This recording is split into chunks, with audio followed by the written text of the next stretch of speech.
En esta cuarta clase del curso La historia de la Iglesia, vamos a analizar algo de la expansión de la Iglesia Apostólica durante los primeros 70 años de la vida de la Iglesia.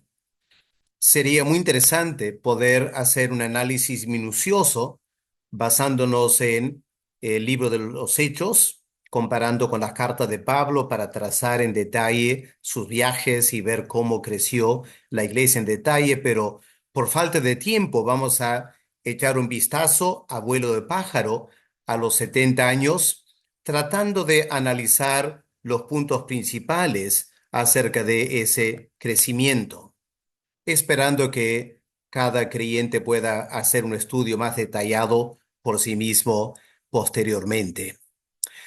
En Mateo 28 nos acordamos esta gran comisión que el Señor dejó a los apóstoles.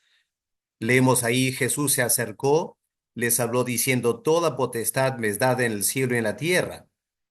Cuán importante que el Señor dijera eso. Si miramos el mundo, imagínese el desafío de alcanzar todo ese mundo.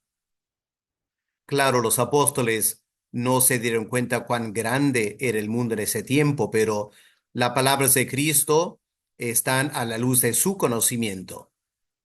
Y él dijo: toda potestad me es dada.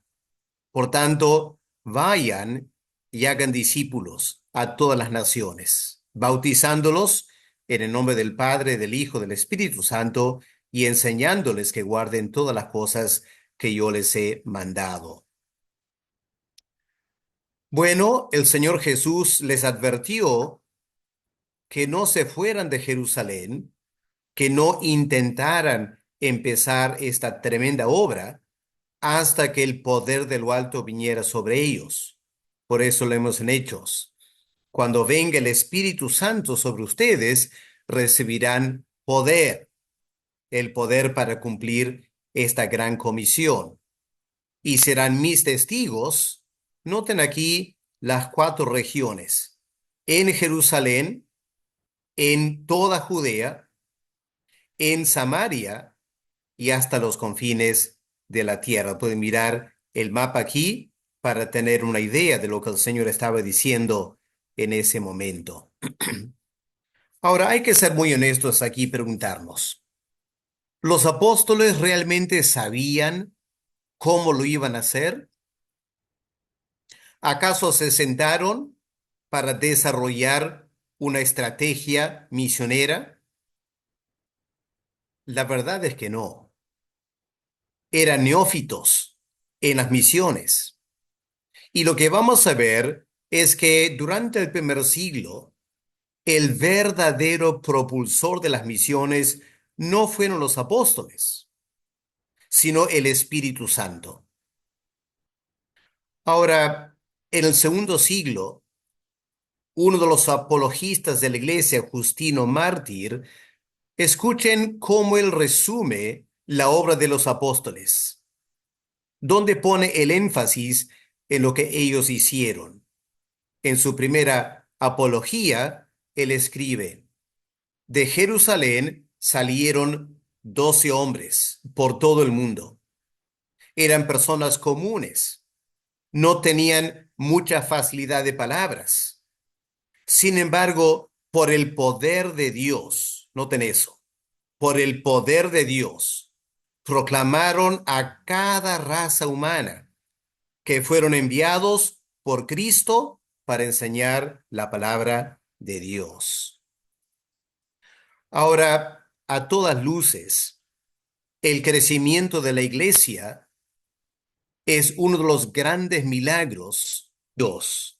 Lean conmigo lo que el apóstol Pablo escribe a los Colosenses, una iglesia donde Pablo nunca había llegado. Uno de sus discípulos empezó la obra en Colosas. Pero escuchen lo que él dice en capítulo 1, versículo 5: a causa de la esperanza que os está guardada en los cielos, de la cual ya habéis oído por la palabra verdadera del Evangelio.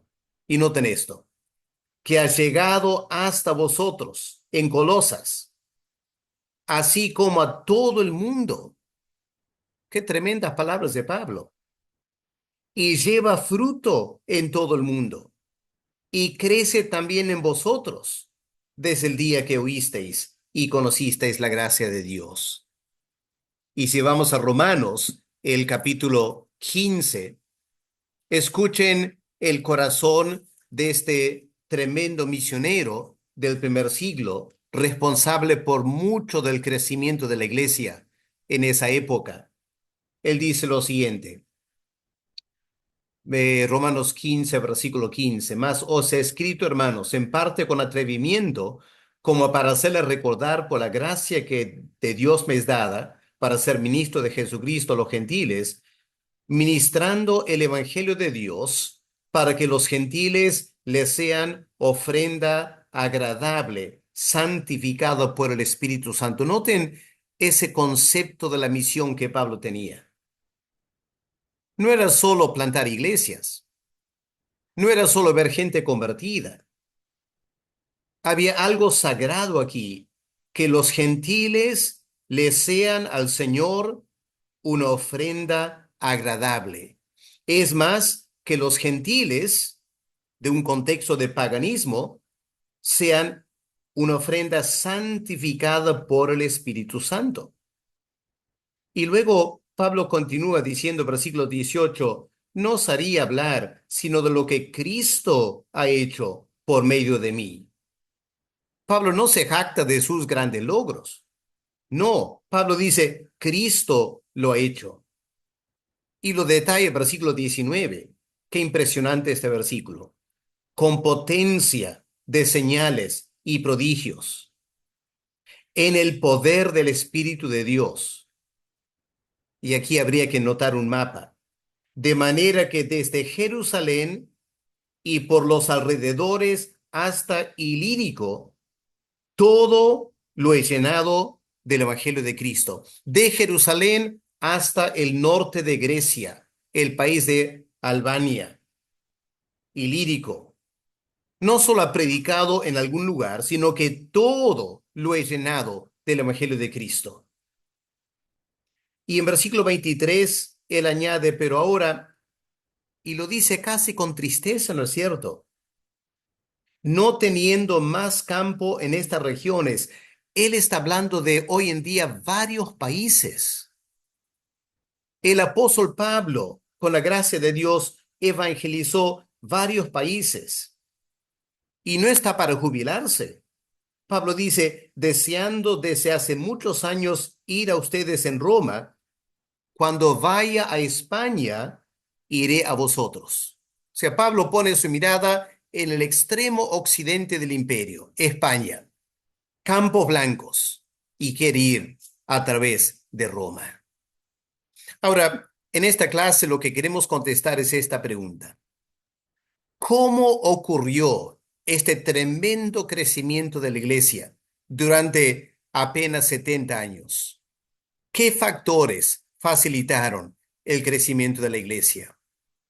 Y hoy en día, que a veces la misión parece tan difícil y avanzamos tan lentamente, me parece que esta pregunta es muy importante para nosotros. Vamos a analizar esta clase en dos grandes secciones. En primer lugar, vamos a ver algo del crecimiento de la iglesia en Palestina y luego el crecimiento de la iglesia fuera de Palestina. Empecemos con la iglesia en Jerusalén. Pueden mirar este hermoso mapa de la parte central de Jerusalén hace 2000 años. Pueden ver aquí los montes, 7 montes de Jerusalén, el monte Moría, donde está el templo, el monte de Sión, donde también estaba el palacio, y aquí los valles de Cedrón a un lado y el valle de Hinom el otro lado. Ahora, a partir del día de Pentecostés, el evangelio se empezó a predicar con tremenda fuerza en Jerusalén. El Señor Jesús había dicho, en Jerusalén van a empezar a hacer la obra. Y aunque sabemos algo de esta historia, permítame para que nos impacte otra vez, mirando este mapa de Jerusalén. Escuchen Hechos 2, versículo 41. Así que los que recibieron su palabra, recordemos, Pedro predicando cerca del templo de Jerusalén, ¿no es cierto? Cerca del templo, lleno de miles de peregrinos que habían llegado para la fiesta de Pentecostés. Pedro predica aquí, cerca del templo. ¿Y qué pasó? Los que recibieron su palabra fueron bautizados, se añadieron en un día. Noten esto, en un día, 3.000 personas. Es increíble. 120 llenos del Espíritu Santo y en una hora, más o menos, 3.000 convertidos. ¿Y qué pasó luego? Versículo 42. En Jerusalén, en esta ciudad, perseveraban en la doctrina de los apóstoles, en la comunión unos con otros, en el partimiento de pan y en las oraciones, distribuidos por diversas partes de la ciudad, quizás algunos también un poco afuera. Nuevos hogares con recién convertidos, reuniéndose, perseverando para orar juntos, conversar juntos, comer juntos, estudiar la Biblia juntos. Fue tremendo. Versículo 47. Alabando a Dios y teniendo favor con todo el pueblo.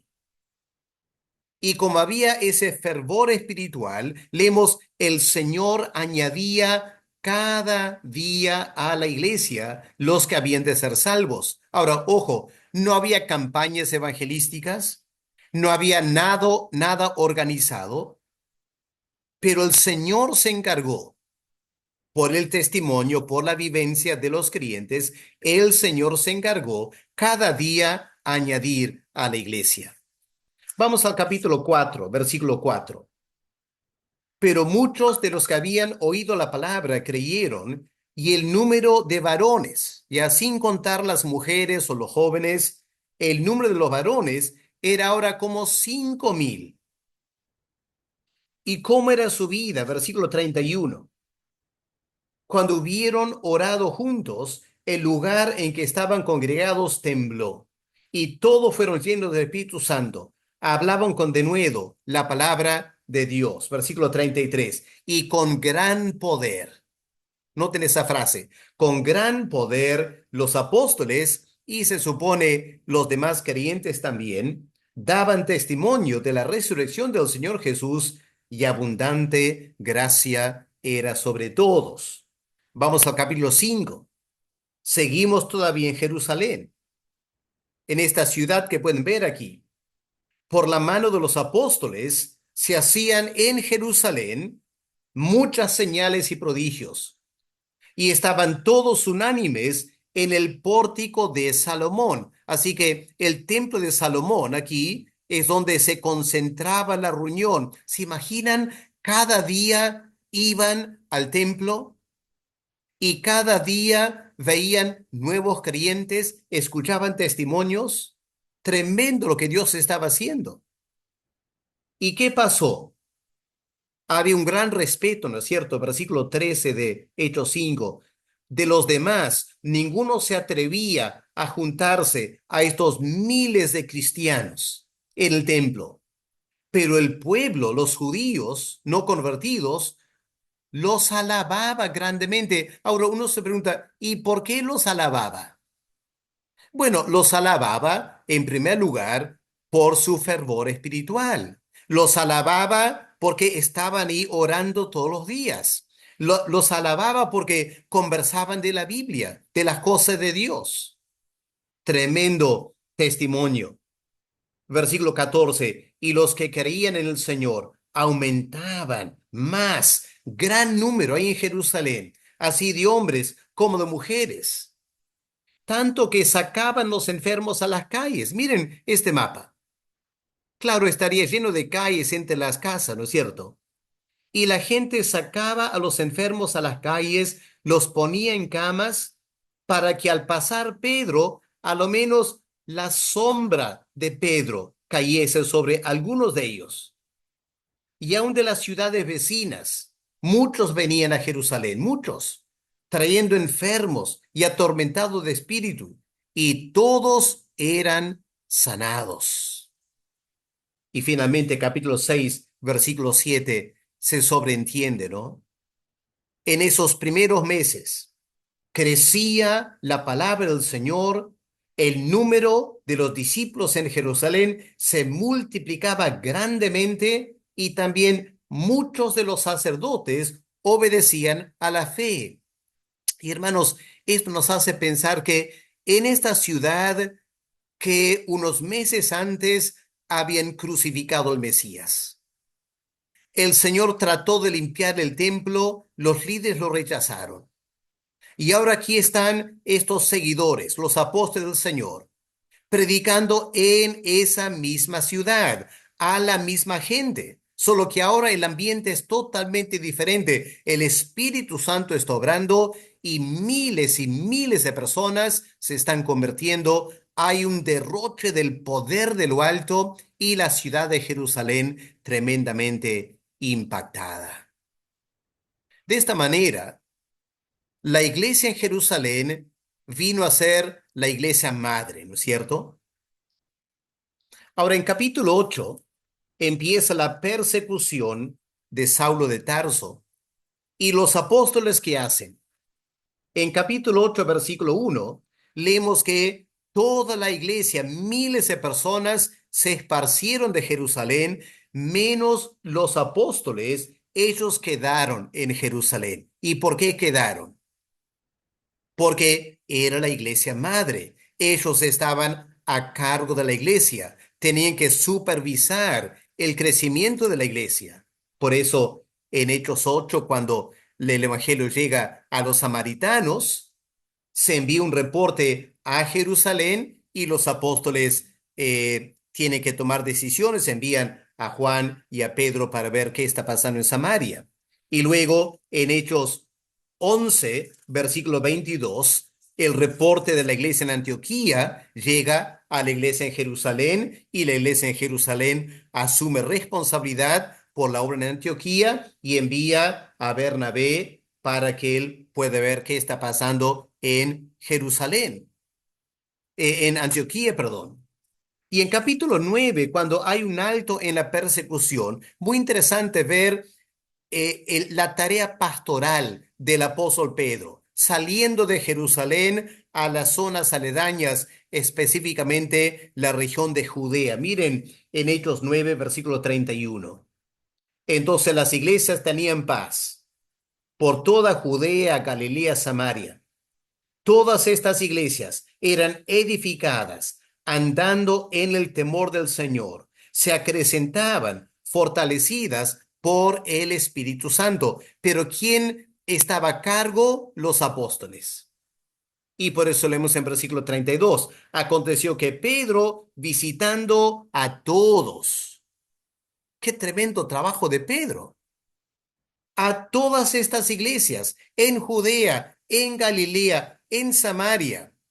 Como ya no hay persecución, Pedro puede salir abiertamente y va visitando iglesia tras iglesia, animando a los santos, sanando a enfermos, levantando de los muertos. Tremendo trabajo. Así que Jerusalén fue la iglesia madre. Ahora, cuando Pablo fue llamado a la obra apostólica, es interesante que él sintió la necesidad de conversar con los apóstoles. Hechos 9, versículo 27. Entonces Bernabé, tomándolo a Pablo, lo trajo a los apóstoles. Les contó cómo Saulo había visto en el camino al Señor, el cual le había hablado, y cómo en Damasco había hablado valorosamente el nombre de Jesús. Y estaba ahí con ellos, Pablo con los apóstoles, entraba y salía. Estoy enfatizando que durante todo este tiempo Jerusalén era la iglesia madre, los apóstoles dirigiendo la obra desde Jerusalén. Por eso, como sabemos, cuando surge el problema doctrinal acerca de la circuncisión en Antioquía, Pablo y Bernabé van a Jerusalén para decidir el asunto. Y la carta de Jerusalén es decisiva para todas las iglesias, no solo en Palestina, sino también ahora fuera de Palestina. Y porque Jerusalén era considerada la iglesia madre, cuando años después se enteraron proféticamente de una hambruna que iba a llegar a Judea, los creyentes en diversas partes del mundo envían ayuda material a la iglesia en Jerusalén. Así que hay que tratar de pensar en los primeros años. Hay una explosión de la iglesia, pero Jerusalén con los apóstoles, la iglesia madre, a cargo de toda la obra del Señor. Ahora, al pasar los años, los apóstoles se dieron cuenta que no podían quedar en Jerusalén. Se acordaron que el Señor les había dicho, vayan a Judea, vayan a Samaria y vayan hasta lo último de la tierra. Así que en algún momento dado, no tenemos los detalles, pero los apóstoles obviamente empezaron a formar discípulos que los reemplazara a ellos. Ellos, sabiendo que no iban a quedar en Jerusalén, era necesario nombrar ancianos. Ahora sabemos de esto del capítulo 15 de los Hechos. Si miramos un momento, Hechos 15, cuando envían esta delegación de Antioquía a Jerusalén, leemos en versículo 2, Hechos 15, versículo 2, como Pablo y Bernabé tuviesen una discusión y contienda no pequeña, se dispuso que subiesen Pablo y Bernabé a Jerusalén y algunos otros de ellos, noten esto, a los apóstoles y a los ancianos. Así que para esa fecha, al lado de los apóstoles, en paralelo con ellos, había otro grupo de líderes en Jerusalén llamado los ancianos.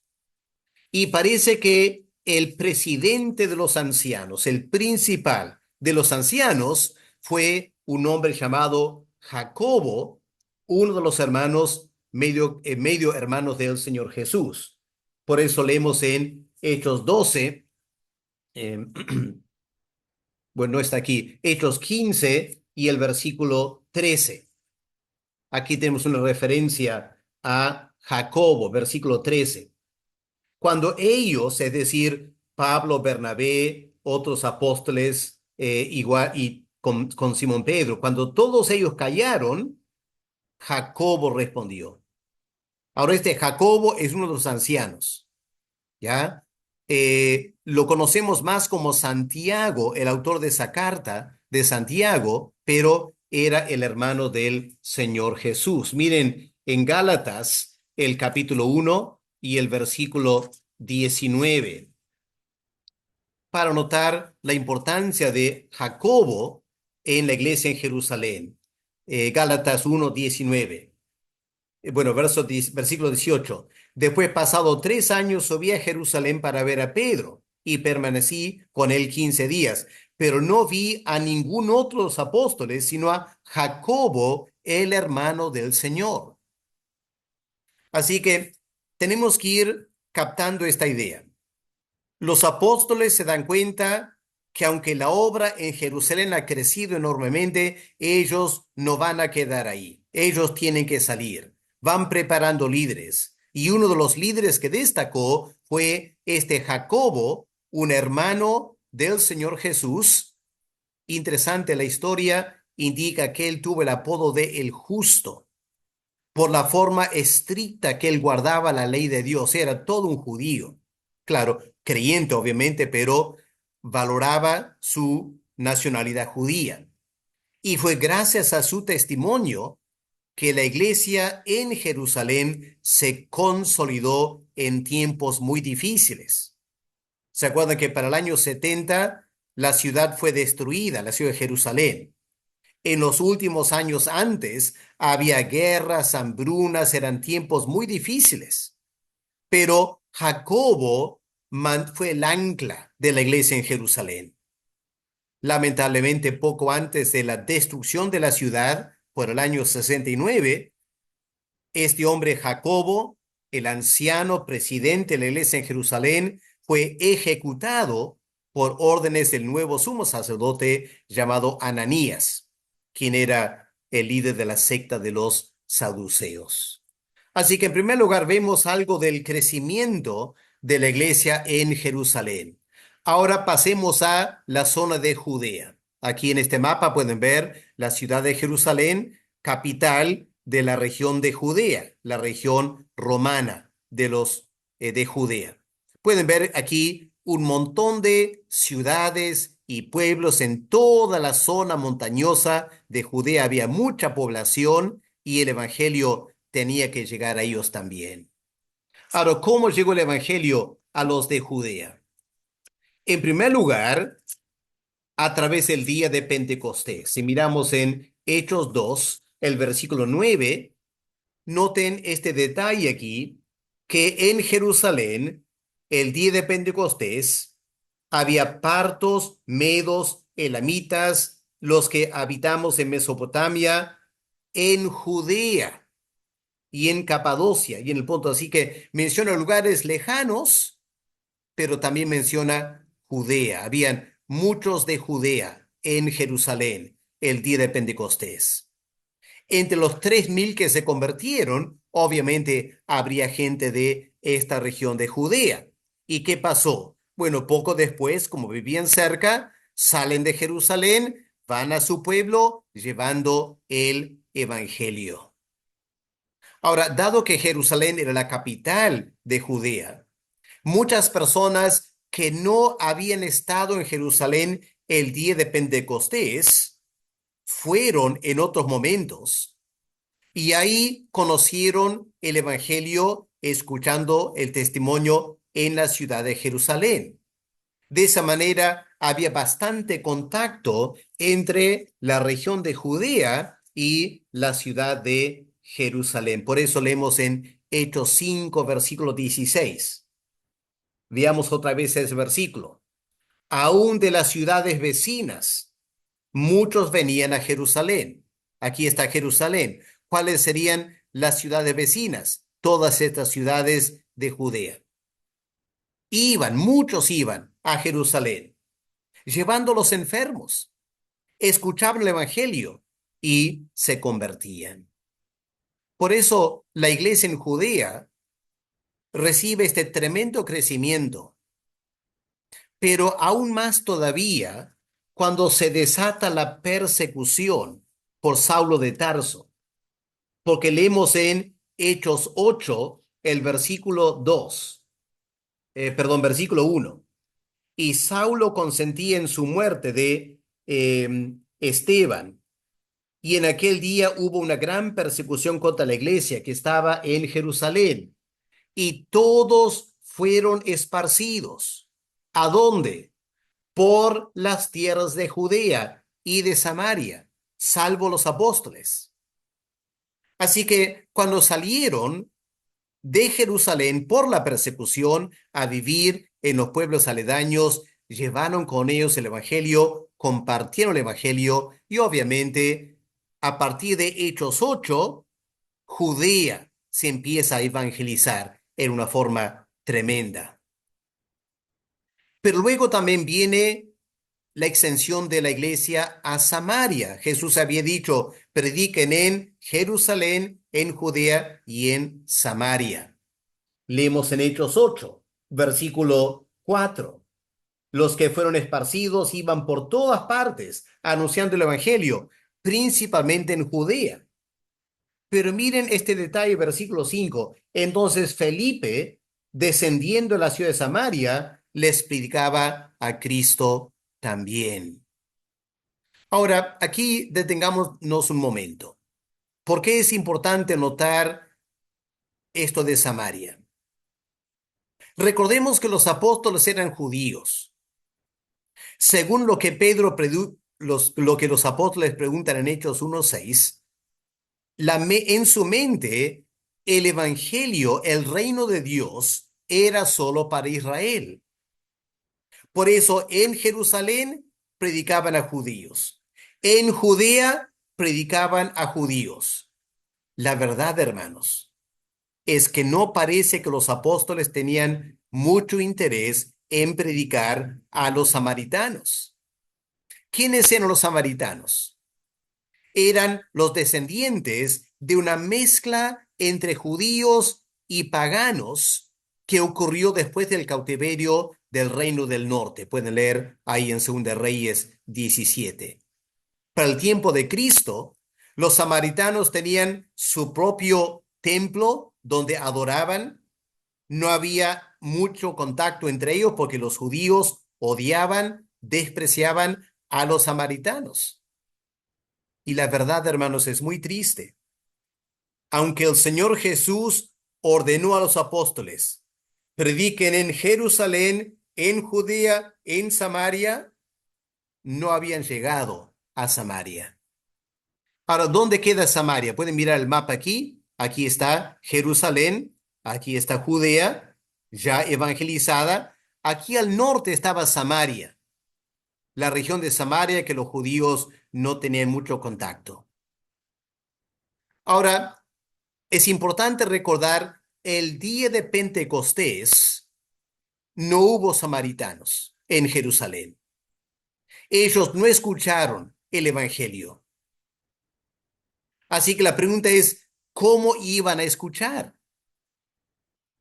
Y la verdad que fue un diácono, Felipe, bajo la dirección del Espíritu Santo, comenzó a predicar el evangelio a los samaritanos. Uno se imagina que muchos en la iglesia estarían medio sospechosos, mirando como algo raro, pero qué hermoso leer el Espíritu Santo bendijo la predicación. Hechos 8, versículo 6. La gente en Samaria, unánime, qué interesante palabra, unánime, escuchaba atentamente las cosas que decía Felipe. Mientras en Jerusalén había división entre judíos y muchos judíos perseguían a la iglesia, en Samaria no había eso. En Samaria había unidad. Escuchaban atentamente las cosas que decía Felipe, el Evangelio, oyendo, viendo las señales. Y Dios hizo cosas sorprendentes. De muchos que tienen espíritus inmundos en Samaria, salían estos dando grandes voces. Muchos paralíticos y cojos eran sanados. Había grande gozo en la ciudad de Samaria. Así que los apóstoles escuchan de esto, parece que quedaron un poco sorprendidos, no estaban seguros cómo evaluarlo, así que versículo 14 envían a Pedro y a Juan para evaluar qué estaba pasando. Felizmente, ellos se dieron cuenta que Dios estaba obrando, apoyaron la obra y de esta manera la iglesia se establece en Samaria a partir del capítulo 8 de Hechos. Por eso en Hechos 9, versículo 31, van a notar que Samaria está mencionada ahí. Las iglesias tenían paz en estas tres primeras regiones: en Judea, en Galilea y en Samaria, obviamente también en Jerusalén. Ahora aquí la palabra Galilea, interesante, si me acuerdo bien, es la única referencia a las iglesias en Galilea en los primeros capítulos de los Hechos.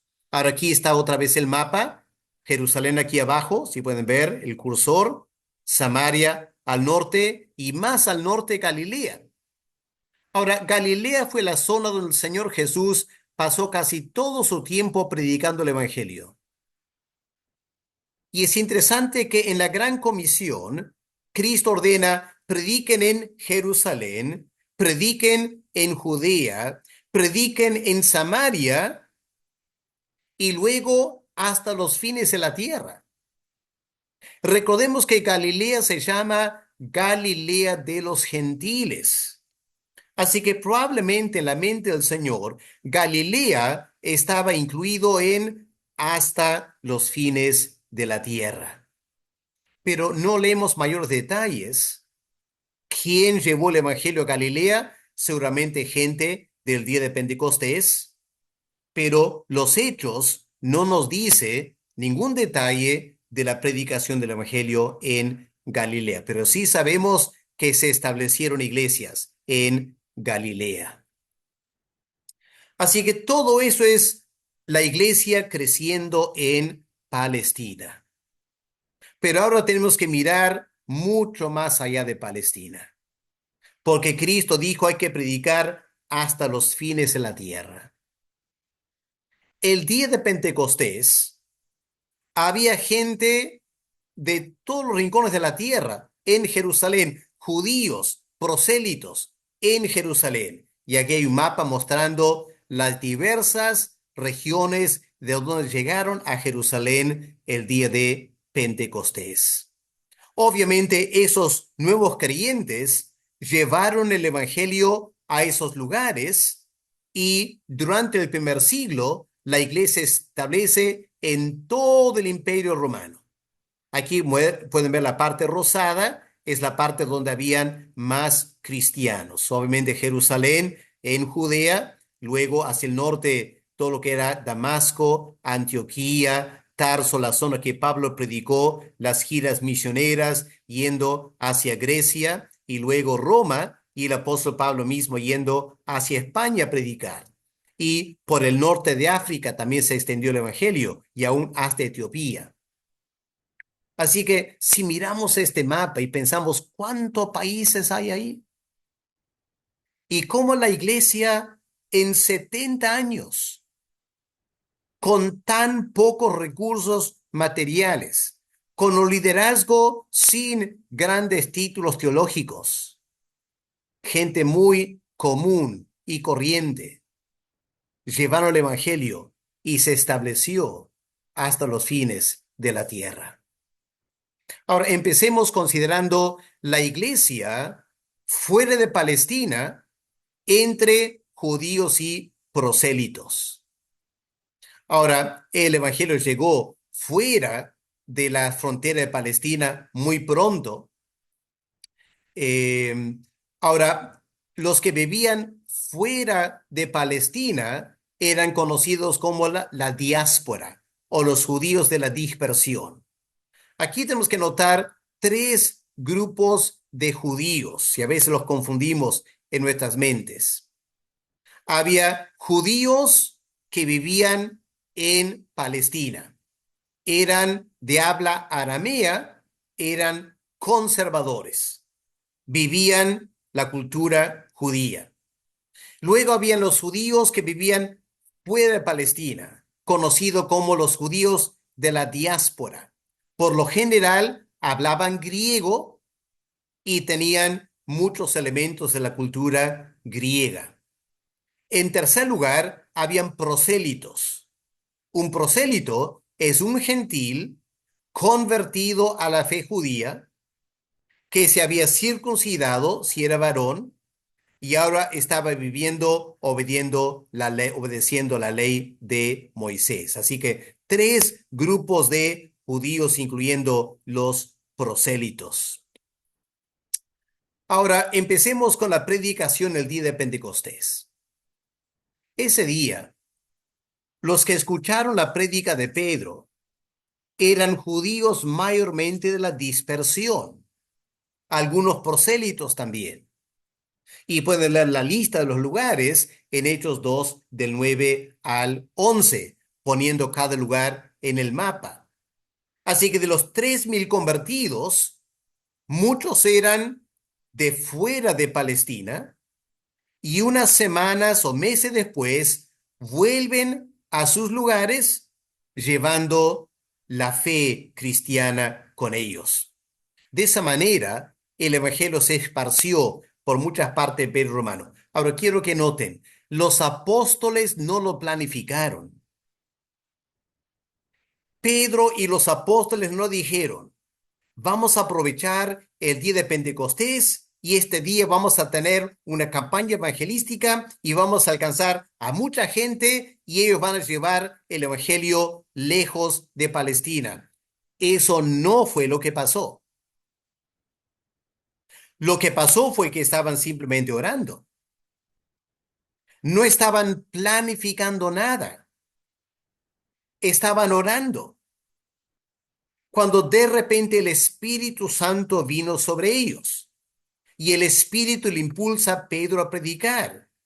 Y el Espíritu convierte a personas de todos estos lugares. Quiero recalcar, esto no fue una estrategia planeada por los apóstoles, un método de crecimiento. No, fue la obra del Espíritu Santo. Él estaba a cargo de la obra. Ahora, parte de esa responsabilidad del Espíritu Santo queda muy claro en el caso de Hechos 8. Recordemos que Felipe está predicando en Samaria. No sé si tenemos aquí el mapa. Aquí está el mapa, ¿ya? Quiero que noten este detalle. Felipe era diácono en Jerusalén, ¿no es cierto? Por la persecución de Saulo de Tarso, él decide ir al norte. Los demás estaban predicando en Judea. Felipe va al norte y predica. Y Dios derrama el Espíritu Santo, mucha gente convertida. Uno se imagina que Felipe estaba planificando quedar en Samaria, consolidar la obra y dirigir la obra por meses o años después. Pero de repente el Espíritu Santo interviene, estando Felipe en Samaria, y le dice a Felipe, deja la obra aquí en Samaria, anda a la carretera que va de Jerusalén a Gaza por el desierto, anda allá. Ahora, Dios no le dijo para qué, solo le dijo, anda allá. Miren, versículo 26 de Hechos 8. Un ángel del Señor habló a Felipe diciendo, levántate de Samaria, ve hacia el sur por el camino que desciende de Jerusalén a Gaza, el cual es desierto. Así que Felipe se va de Samaria, me imagino, más que un poco cargado. Tantos nuevos creyentes que había que discipular, tiene que dejarlo. Va a Jerusalén, sigue caminando por Jerusalén hasta el desierto y él se estaría preguntando, ¿qué estoy haciendo aquí? Pero fue ahí que estaba el eunuco de Etiopía. Y el Espíritu Santo le indica a Felipe, anda a predicar. Miren, versículo 29 de Hechos 8. El Espíritu dijo a Felipe, acércate, júntate a ese carro. Hermanos, lo que quiero enfatizar es que la iglesia apostólica creció no por una planificación humana, no por estrategias, métodos de crecimiento. No, la iglesia apostólica creció por una razón muy particular. El Espíritu Santo estaba a cargo de la obra. Y lo digo, hermanos, porque hoy en día me parece que esto es lo que hace tanta falta en la iglesia. Uno escucha y lee libros, diga el crecimiento. Va a conferencias misioneras, escucha muchas de estrategias, pero ¿dónde está el énfasis en someterse, dejarse guiar por el Espíritu Santo para que Él guíe a la iglesia? La misión de la iglesia es la misión del Espíritu Santo. Y esta es una de las grandes lecciones que tenemos que aprender de la iglesia apostólica. Así que se empezó predicando a individuos. Eunuco, él termina viajando lejos al sur, a Etiopía, y según la tradición de la iglesia, él fundó una iglesia en Etiopía que hasta el día de hoy tiene sus raíces. Muy interesante eso. Así que vemos en primer lugar la obra misionera fue de Palestina predicando a ciertos individuos. Eso es lo primero que podemos notar aquí. Pero ahora pasemos al asunto del apóstol Pablo. Y aquí sí podemos, en cierta manera, empezar a hablar de estrategia, aunque aún esa palabra tiene que ser condicionada con el Espíritu Santo del apóstol Pablo y otros evangelistas. Pueden mirar aquí un momento los viajes de Pablo, el primer viaje misionero con Bernabé, una pequeña gira, no muy larga geográficamente, aunque llevó quizás más de un año para hacer todo esto. Primeras iglesias plantadas. Luego el segundo viaje misionero en verde, saliendo de Antioquía, volviendo a visitar las primeras iglesias y luego queriendo predicar en el norte, el Espíritu Santo le prohíbe, le indica, él termina en Troas, donde recibe una visión del hombre macedónico, él cruza a Macedonia y empieza la evangelización de Grecia, tremenda gira misionera, y luego él termina volviendo por mar a Jerusalén, llevando una ofrenda y termina retrocediendo a Antioquía. Luego empieza su tercer viaje misionero en azul. Ahora el viaje otra vez por esta parte, pero se concentra en Éfeso y también en Corinto y luego vuelve otra vez a Jerusalén, donde fue arrestado, ¿se acuerdan? Arrestado en Jerusalén y luego empieza su cuarto viaje ahora como prisionero a Roma. Ahí están los viajes muy interesantes del apóstol Pablo. Ahora vamos a notar algunos detalles de la estrategia, la forma de trabajar del apóstol Pablo. En primer lugar, Pablo trabajaba en las sinagogas, ¿ya? Esta fue su metodología. Ahora quiero que noten algo. No fue una metodología humana, fue una metodología teológica. El apóstol Pablo estaba convencido. El evangelio vino del Antiguo Testamento, viene de los judíos y por lo tanto los judíos tienen la primera opción a escuchar el evangelio. Y por eso, donde quiera que Pablo viajaba, siempre empezaba en la sinagoga, no porque era estratégico o más fácil, sino por razones teológicas. Ahora, en la sinagoga, en ese tiempo, Dios había preparado el ambiente para que el culto en la sinagoga se centraba en la lectura y la exposición de las escrituras. Eso luego daba lugar a que alguna visita pueda compartir una reflexión espiritual.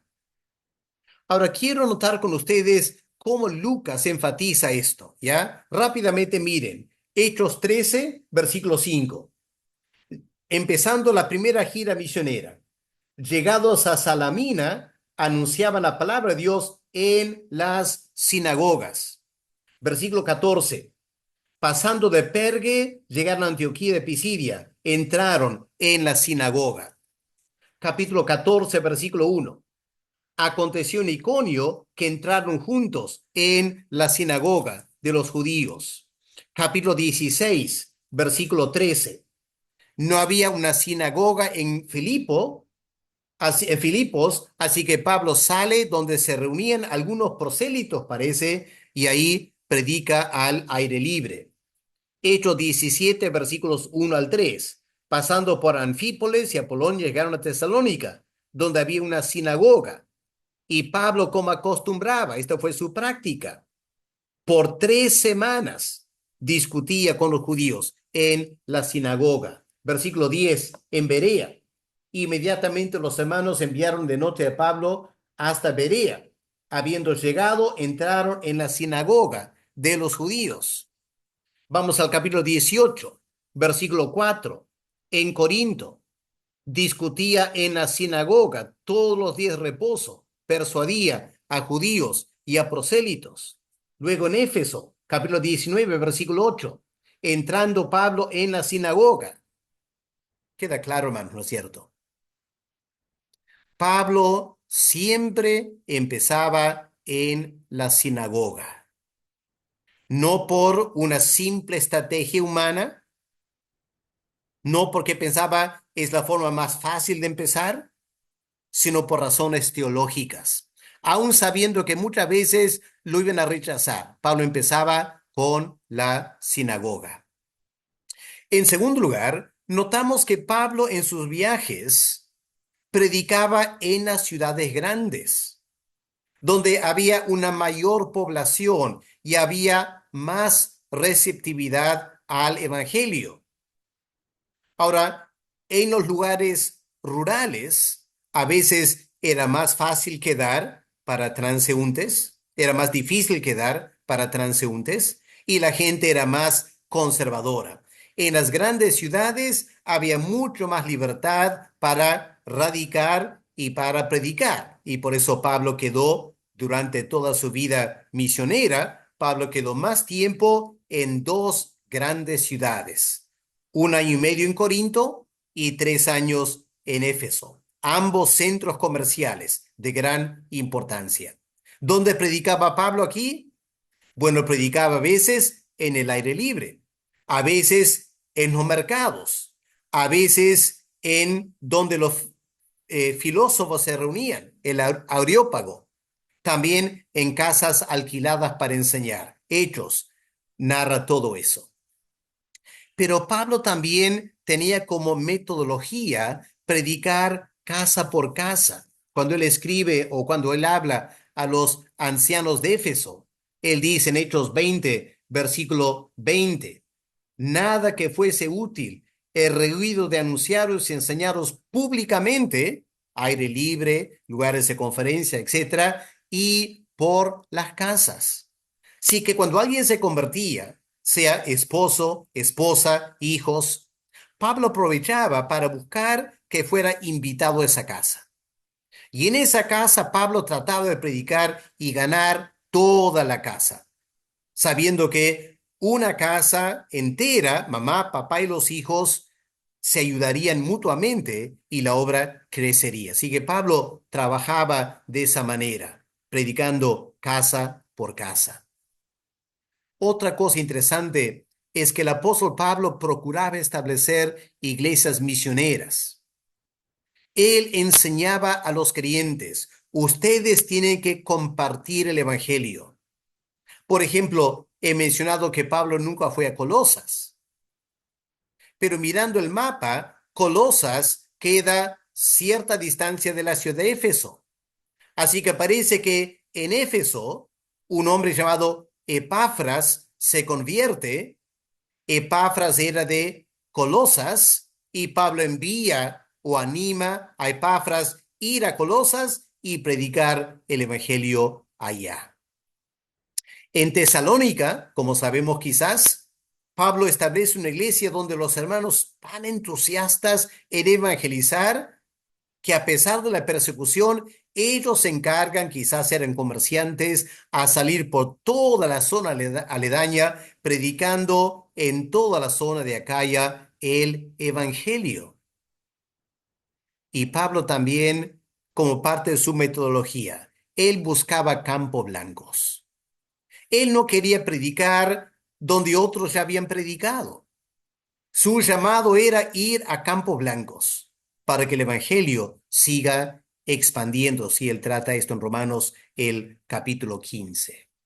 Así que esta tremenda obra alcanzando a judíos, alcanzando a prosélitos.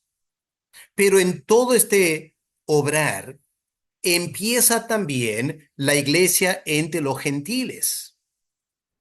Recalco, aunque el primer énfasis en la predicación, por razones doctrinales, fue alcanzar a los judíos, poco a poco el Espíritu Santo indicó a la iglesia en general, particularmente al apóstol Pablo, que había que predicar también a los gentiles. Interesante, la primicia, el primer gentil, fue convertido en Palestina, no por Pablo, sino por el apóstol Pedro en Hechos capítulo 10. Ahora, este centurión romano era piadoso, era temeroso de Dios, oraba, pero no era prosélito, no había adoptado la fe judía. Pero cuando Pedro llega y predica, el Espíritu Santo, quien había enviado a Pedro, Pedro no fue a propósito, el Espíritu Santo lo llevó. Y ahí, para sorpresa de Pedro, el Espíritu Santo convierte a Cornelio, una vez más notando el énfasis sobre la obra del Espíritu Santo, guiando la obra misionera. Pero luego tenemos algo muy interesante, el establecimiento de la iglesia en Antioquía. Y aquí quiero mirar con ustedes lo que leemos en Hechos capítulo 11, versículo 19 en adelante. ¿Cómo se estableció la iglesia en Antioquía? Noten este detalle. Versículo 19. Los que habían sido esparcidos por causa de la persecución que hubo con motivo de Esteban, es decir, volvemos a Hechos 8. Cuando salen de Jerusalén, ¿a dónde fueron? Dice el texto, pasaron a Fenicia, Chipre y Antioquía. Así que miremos aquí el mapa. Salieron de Jerusalén, aquí abajo el cursor, cuando Saulo empieza a perseguir la iglesia. Algunos salen. ¿A dónde van? Bueno, algunos fueron a Fenicia, a predicar aquí, a judíos. Algunos pasaron a Chipre, la isla de Chipre, otra vez predicando a judíos. Algunos fueron a Antioquía, volvieron aquí, a Antioquía. Pero Lucas dice, no hablando a nadie la palabra, sino solo a judíos. Pero, versículo 20, aquí viene el cambio. Pero había entre ellos, estos creyentes judíos, unos varones de Chipre, ok, aquí la isla de Chipre, pero miren lo que dice, y también de Cirene. ¿Dónde queda Cirene? Queda aquí, al norte del África. O sea, el evangelio había llegado en Hechos 8, seguramente gente quizás convertida, aún del día de Pentecostés, llevaron el evangelio hasta Cirene. Y de Cirene Dios obró en tal manera que algunos viajaron a Antioquía. Ahora, en Antioquía habían muchos judíos, pero era básicamente una ciudad gentil. Y aquí empieza algo radical. Leemos en versículo 20. Los cuales, cuando entraron a Antioquía, hablaron también a los griegos, los paganos, anunciando el evangelio del Señor. Ahora, no sabemos los detalles, pero lo que hemos visto hasta el momento, uno podría decir que el Espíritu Santo, por circunstancias X que Lucas no ha mencionado, él guió a la predicación a los griegos. Y leemos en versículo 21, y la mano del Señor estaba con ellos y gran número de gentiles creyó y se convirtió. Así empezó la predicación del evangelio a los gentiles en escala masiva fuera de Palestina por discípulos cuyos nombres no conocemos. No era ni Pedro, ni Pablo, ningún apóstol, eran creyentes comunes y corrientes que Dios usó para empezar la evangelización de los gentiles. Bueno, hemos mencionado ya la obra misionera, porque Pablo va con Bernabé a Antioquía para liderar la obra y después un tiempo liderando la obra entre gentiles convertidos, el Espíritu Santo le dice, ahora Pablo anda a predicar a los gentiles en otras partes del mundo. Hemos recalcado que Pablo primero predicaba a los judíos. Pero esa predicación, como hemos notado en una clase anterior, provocó celos de los judíos y la persecución. Y fue cuando la persecución de los judíos se dio que Pablo se volcó a predicar a los gentiles. Y de esta manera, estos viajes misioneros dieron lugar a una tremenda extensión de la iglesia entre gentiles fuera de eh, Palestina. Ahora, ¿qué factores facilitaron el crecimiento de la iglesia? Obviamente, como ya hemos mencionado, los dos factores más importantes el crecimiento de la iglesia fueron en primer lugar el poder de Dios, ¿no es cierto? El poder del Espíritu Santo convenciendo de pecado y llevando a la fe en Cristo. Pero también el poder del Evangelio. En Romanos 1, Pablo dice, no me avergüenzo, el Evangelio es dunamis, es el poder de Dios para salvación. Y recalco otra vez lo que dijo Justino Mártir, resumiendo este ministerio evangelístico. De Jerusalén salieron 12 hombres por todo el mundo. Eran personas comunes, no tenían mucha facilidad de palabras. Sin embargo, por el poder de Dios, proclamaron a cada raza humana que habían sido enviados por Cristo para enseñar la palabra de Dios. Pero ahora veamos algunos factores más humanos que permitieron el crecimiento del Evangelio. En primer lugar, lo que hay que notar es que además de los apóstoles, había un casi sin fin de número de misioneros, profetas, maestros que salían predicando por todo el imperio. Hemos visto Felipe yendo a Samaria, luego predicando al eunuco, terminando en Cesarea.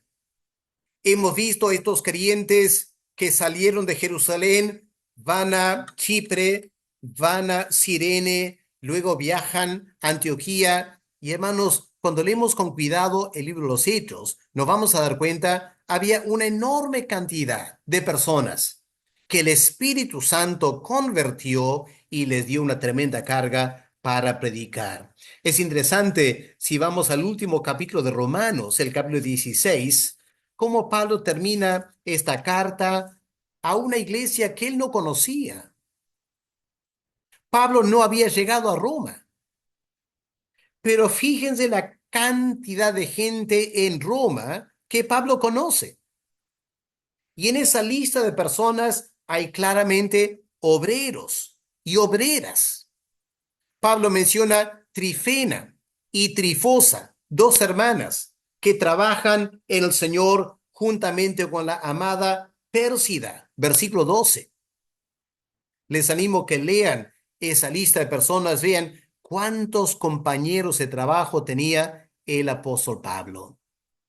Ahora, estas personas, y aquí podemos incluir Priscila y Aquila, judíos que se convirtieron por el ministerio de Pablo y luego empiezan ellos también a apoyar la obra.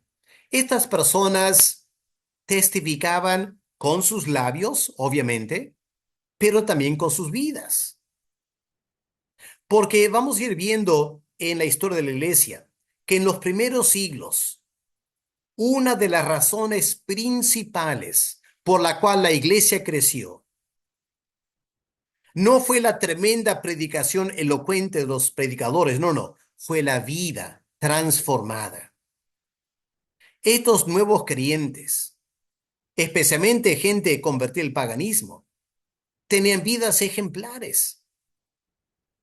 No eran materialistas, sino generosas.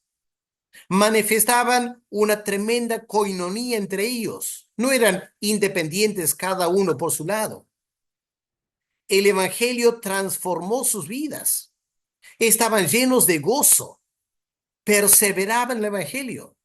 Tenían el poder para hacer milagros. Llévanos aquí, tenemos que detenernos y preguntarnos, ¿y nosotros? ¿Y nuestra iglesia? ¿En qué estamos confiando para que la iglesia crece? ¿O por qué será que la iglesia no crece? Quizás es porque solo predicamos. Y aunque predicar es importante, si la gente que nos rodea no pueden ver en nuestras vidas el tremendo impacto transformador del Evangelio, difícilmente van a creer y juntarse con nosotros. La iglesia primitiva creció por el poder del Espíritu Santo, transformando vidas en tal manera que el Evangelio corría, se extendía por el Imperio Romano. Pero también habían otros factores humanos que facilitaron el crecimiento de la iglesia. ¿Recuerdan ese texto, Gálatas 4, versículo 4? Hay una palabra aquí que es interesante, un concepto aquí que es interesante notar. Pablo dice, pero cuando vino el cumplimiento del tiempo, Dios envió a su Hijo, nacido de mujer, nacido bajo la ley. Así que Dios tenía un cronograma. Él sabía exactamente cuándo iba a enviar al Mesías. Y cuando vino la pleroma del tiempo, el cumplimiento del tiempo. Pero hermanos, lo que hay que notar es que parte de ese cumplimiento del tiempo es que Dios preparó el contexto tanto de los judíos como del Imperio Romano para que el Evangelio del Señor Jesús pueda correr con mayor facilidad. Ahora vamos a ver ahora qué cosas preparó Dios de antemano para que cuando todo estaba preparado, Cristo vino y se pudo empezar a predicar el Evangelio. Primer factor, la paz romana, lo que se llama la pax romana, la paz romana. Miren aquí el Imperio Romano. Es difícil creer, pero en el primer siglo, toda esta región de Europa y el norte de África funcionaba como un solo país. Hoy en día son muchos países: España, Portugal, Francia, Inglaterra, Suiza, Austria, Italia, Grecia, etcétera. Pero hace 2000 años era un imperio donde no había fronteras internas, así que podías viajar con total tranquilidad, porque no habían guerras, la gente estaba tranquila. Como entenderán, tratar de predicar el evangelio cuando hay una guerra, la gente como no tiene tiempo para escuchar, ¿no es cierto? Pero cuando hay paz, la gente tiene tiempo para pensar, ahí hay la tremenda oportunidad de predicar el evangelio. La ausencia de fronteras permitió a personas como Pablo viajar de lugar en lugar, no necesitaba visa, no necesitaba pasaporte. Dios preparó el camino. Cuando vino el cumplimiento del tiempo, cuando el imperio romano estaba formado, esto no fue coincidencia. Dios lo hizo para facilitar la expansión del evangelio. Segundo factor, la cultura griega. Aunque el imperio era romano, la cultura que dominaba en el imperio era griega. Por eso toda la gente hablaba griego. Eso facilitó tremendamente la predicación del evangelio. Hoy en día, un misionero viaja a otro país, lo primero que tiene que hacer es aprender el idioma. ¿Cuánto tiempo le lleva? Por lo menos un par de años. Y si vas a 2 o 3 países, hay 2 o 3 idiomas, pasa para hasta 6 o 8 años solo aprendiendo el idioma. Pablo no tuvo ese problema. Pudo viajar, viajar, viajar y viajar. Usaba el mismo idioma.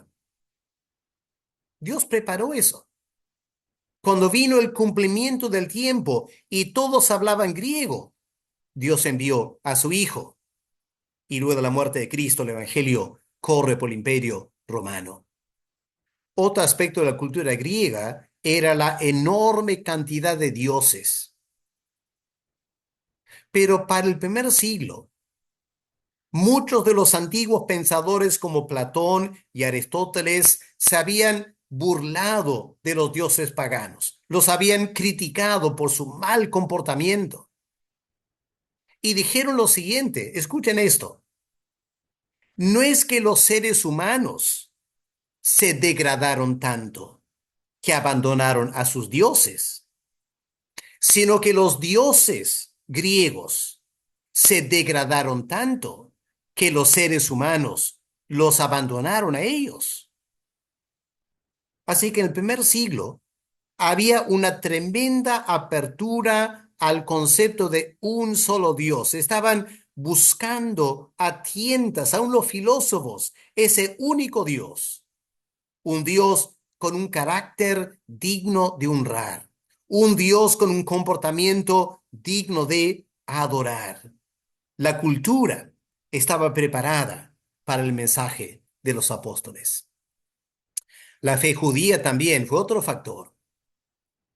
Aquí, hermanos, pueden ver cómo los judíos se extendieron por todo el Imperio Romano. Ya se habían extendido antes del primer siglo. Hemos hablado de los judíos de la diáspora. Pero en el año 70, la ciudad de Jerusalén fue destruida. Los judíos fueron esparcidos de Jerusalén, llevando la fe judía a todo el Imperio Romano. Por ejemplo, en el primer siglo, este proceso ya había empezado. En Alejandría, esta ciudad aquí en el norte de Egipto, había 1 millón de judíos. ¿Pueden ver? 1 millón de judíos. Y en otras ciudades como Babilonia, aquí, o Roma, aquí, también tenían decenas o cientos de miles de judíos dispersos como sobre el Imperio Romano. Estos judíos habían esparcido de antemano el concepto de un solo Dios, preparando el camino para los evangelistas. Y en todas estas regiones de azul, pueden mirar aquí, qué tremendo, cómo los judíos se esparcieron, colonizaron todas estas partes de Europa, del norte de África, y en todos esos lugares se conocía del único Dios y habían también las escrituras en el idioma griego, la Septuaginta. La cultura griega promovió el aprendizaje de la lectura. La gente no era analfabeta. La gente pagana leía. Tenían las escrituras del Antiguo Testamento en griego que podían leer. Y esto facilitó tremendamente la predicación del Evangelio. Pablo iba de ciudad en ciudad, empezando en las sinagogas y luego con los gentiles. Estudiaba las escrituras en griego, la Septuaginta. Hermanos, esto facilitó tremendamente la expansión del Evangelio. Dios lo preparó. Esto no fue algo que los apóstoles hicieron. Dios lo había preparado para la predicación del Evangelio. Finalmente, hay que reconocer también que para el primer siglo, la inmoralidad de los paganos en el Imperio Romano era de tal magnitud que la gente estaba hastiada de tanto pecar. Escuchen lo que Pedro dice, 1 Pedro 4. En el pasado, dice Pedro, hablando a creyentes gentiles, han tenido más que suficiente de las cosas perversas que les gusta hacer a los que no tienen a Dios. Cosas como la inmoralidad sexual, pasiones sexuales, parrandas, borracheras, fiestas desenfrenadas, abominable adoración a los ídolos. Cuando los apóstoles salen a predicar, encuentran sociedades destrozadas por tantos vicios, tanto pecado. La gente anhelando escuchar algo diferente. Y eso también facilitó la extensión del Evangelio. Ahora, antes de terminar este recorrido por el crecimiento de la iglesia, hay que notar un poco más el detalle de la destrucción del templo en Jerusalén en el año 70. Esto fue un incidente devastador para los judíos. Y hasta el día de hoy no han podido reconstruir su templo. Pero para la iglesia, la destrucción del templo tuvo consecuencias muy importantes. En primer lugar, confirmó claramente la predicción de Cristo en Mateo 24. Cuando se estaba acercando, cuando el ejército romano llegaba a Jerusalén por el año 70, unos meses o unos años antes, ¿se imaginan los cristianos en toda Palestina leyendo, releyendo Mateo 24, dándose cuenta lo que Cristo predijo estaba por pasar? Fue impactante para la iglesia. Ahora, hasta el año 70, cuando el templo fue destruido, el cristianismo fue visto por muchos como una secta. Miren aquí Hechos 24, versículo 5. Hemos hallado de este hombre es una plaga, promotor, hablando de Pablo, promotor de sediciones entre todos los judíos, por todo el mundo, cabecilla de la secta de los nazarenos. Así que inicialmente, como tantos creyentes eran judíos y hablaban de un Mesías judío y hablaban de las escrituras del judío, la gente pensaba que el cristianismo era solo una secta de los judíos. Eso protegió a la iglesia, en cierta manera, de una persecución feroz por parte del Imperio Romano. Esto vamos a estudiar más adelante. Pero a largo plazo no era bueno para la iglesia que siempre estuviera identificada con los judíos. ¿Por qué no? Bueno, en parte porque generaba muchas tensiones entre judíos creyentes, entre ellos y también entre los gentiles. Fue la destrucción del templo que por fin la iglesia se separa por completo del judaísmo. Porque, hermanos, después de la destrucción del templo, la iglesia cobró más importancia y vino a ser más fácil distinguir entre la iglesia y el judaísmo. Ya no había templo, ya no había judíos en Jerusalén. Los creyentes judíos que hasta ese momento estaban, como leemos en la carta a los hebreos, estaban entre la iglesia y el culto en el templo. Cuando el templo se destruye, los creyentes judíos se vieron forzados a centrar toda su atención en la iglesia. Y eso permitió una mayor unidad entre los creyentes judíos y los creyentes gentiles. Además, para que la iglesia madure, se tenía que romper todo vínculo con la ley de Moisés.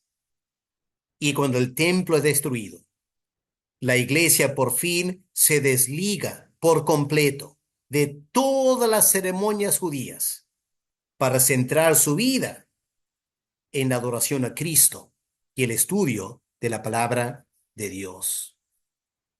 La destrucción del templo también puso en claro que el antiguo pacto ya estaba totalmente anulado.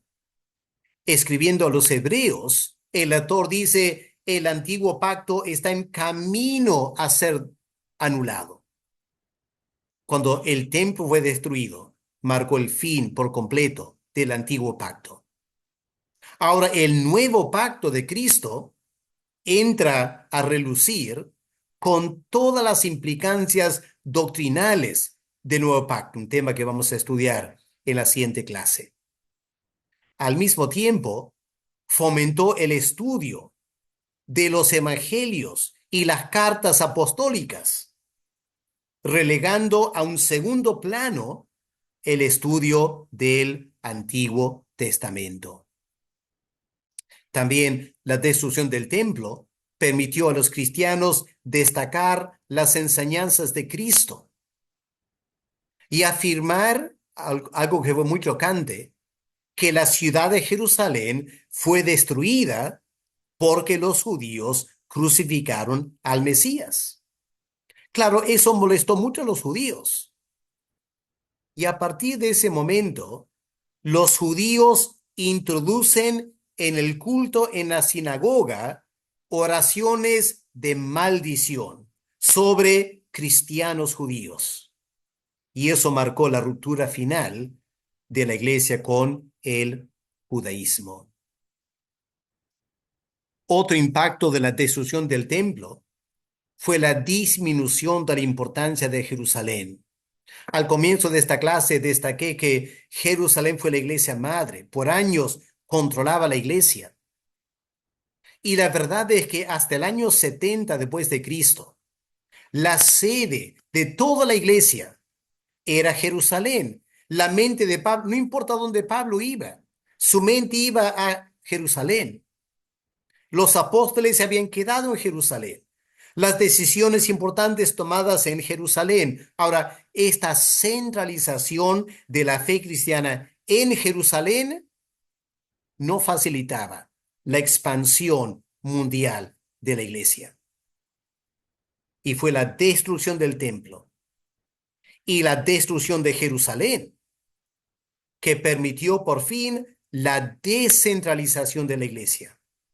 Y de esta manera aseguró que la iglesia, la fe cristiana, llegó por fin a ser una fe para todo el mundo. Ahora, unos años antes de la destrucción final de la ciudad, los creyentes en Jerusalén que vivían ahí, como acabo de mencionar, reflexionaron sobre Mateo 24 y lo que Cristo dijo de huyan a las montañas. Felizmente, poco antes de la destrucción del templo y Jerusalén, los creyentes en Jerusalén siguieron la recomendación del Señor Jesús, huyeron de Jerusalén. De esa manera, la iglesia en Jerusalén no fue destruida cuando la ciudad cayó en manos de los romanos. La destrucción de Jerusalén afectó terriblemente al judaísmo, pero no afectó para mal a la iglesia. La iglesia sobrevivió y se expandió más aún todavía.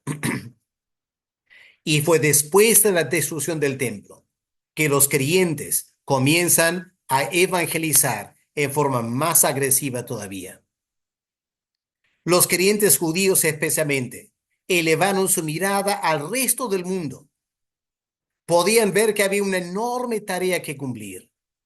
Salen de Jerusalén y por donde quiera que viajan, predican y predican la fe en Cristo. Fue por eso, hermanos, que para el fin del primer siglo, la iglesia cristiana se había extendido por todo el imperio romano. Increíble. ¿Y qué pasó con los apóstoles? Aquí hay una figura de Cristo con sus apóstoles. La verdad es que el Nuevo Testamento no nos dice mucho acerca de la historia de los apóstoles. Hay una tradición de la iglesia de siglos más adelante que dice que los apóstoles echaron suertes para ver por dónde tenían que ir a predicar el evangelio fuera de Jerusalén. Pero me parece que es muy poco probable que hayan hecho eso. A partir del día de Pentecostés, el Espíritu Santo estaba guiando a los apóstoles. Así que me parece que mucho más probable es que el Espíritu Santo guió en forma muy personal a cada apóstol a través de diversas circunstancias para que vayan lejos de Jerusalén, predicando el Evangelio. Tampoco sabemos muchos datos fidedignos de cómo murieron, pero permítame presentar algunas de las cosas más probables, algunas ciertas. El primer apóstol que murió fue Jacobo, el hermano de Juan. Él murió decapitado por Herodes. Recordemos que la madre de Jacobo y Juan pidió al Señor que sus hijos ocuparan el lugar más importante en el imperio, en el reino de Dios. Y Cristo preguntó a la madre, ¿tus hijos están dispuestos a beber de mi copa?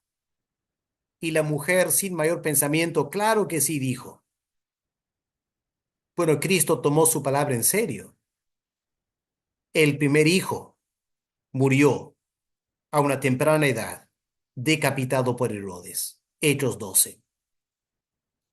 El siguiente apóstol que murió fue el apóstol Pablo, que después de hacer su viaje a España y predicar en España, fue arrestado por segunda vez y fue ejecutado, decapitado por Nerón.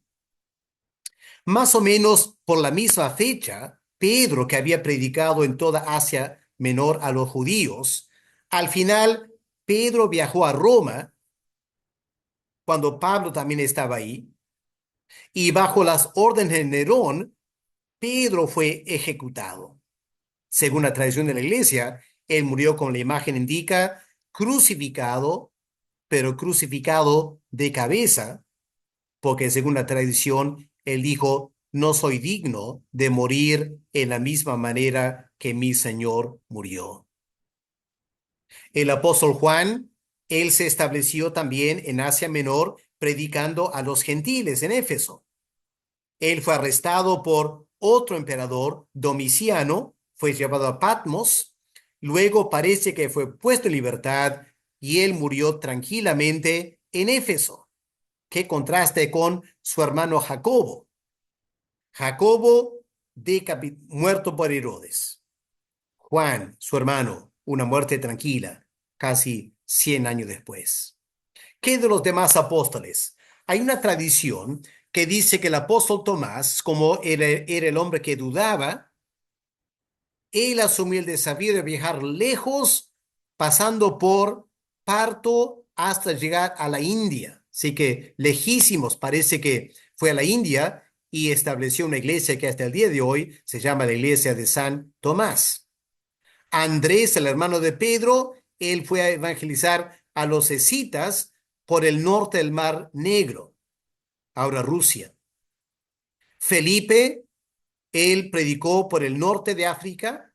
Parece que por el norte de África, Felipe, el apóstol, fue ejecutado por el procónsul romano porque Felipe predicó el evangelio a su esposa y ella se convirtió.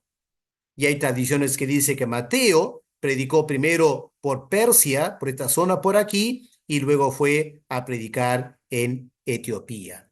No podemos estar seguros, son solo tradiciones de la iglesia.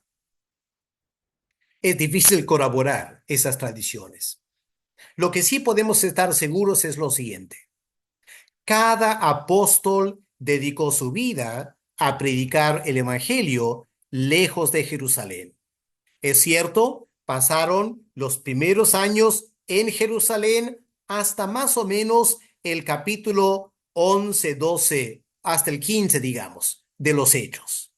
Pero a partir del capítulo 15 en adelante, los apóstoles salen de Jerusalén y viajan lejos a predicar hasta los fines de la tierra. Hoy en día hay tradiciones de teólogos liberales que dan a entender, según ellos, que cada apóstol formó su grupito de iglesias con ciertos énfasis doctrinales y dicen, habían iglesias que seguían a Mateo y otros seguían a Marcos y otros a Pablo o Juan, y que cada apóstol tenía su grupito y había tensiones entre ellos. Esa es una tradición, entre comillas, de los teólogos liberales, tan poco confiable como las tradiciones de la iglesia primitiva. No hay nada nuevo bajo el sol. Lo que los hechos indican y la época posapostólica es que los apóstoles estaban bastante unidos en su doctrina.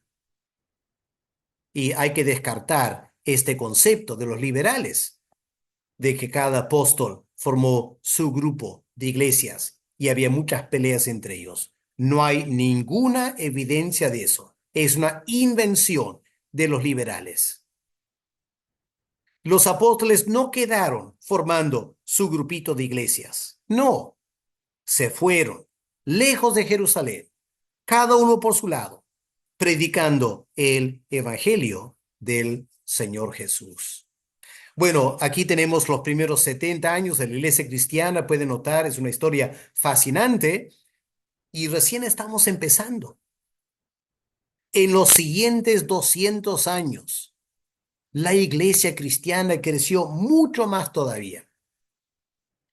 Antes de eso, habrá que estudiar la teología de la iglesia cristiana, porque cuando se acaba el antiguo pacto y se establece un nuevo pacto, los apóstoles tuvieron que tomar tiempo para pensar bien y elaborar la doctrina de la iglesia cristiana. Este será el tema de la siguiente lección. Le animamos a estar alertas a eso para poder escuchar y seguir estudiando la historia de la iglesia del Señor Jesús. Que Dios les bendiga.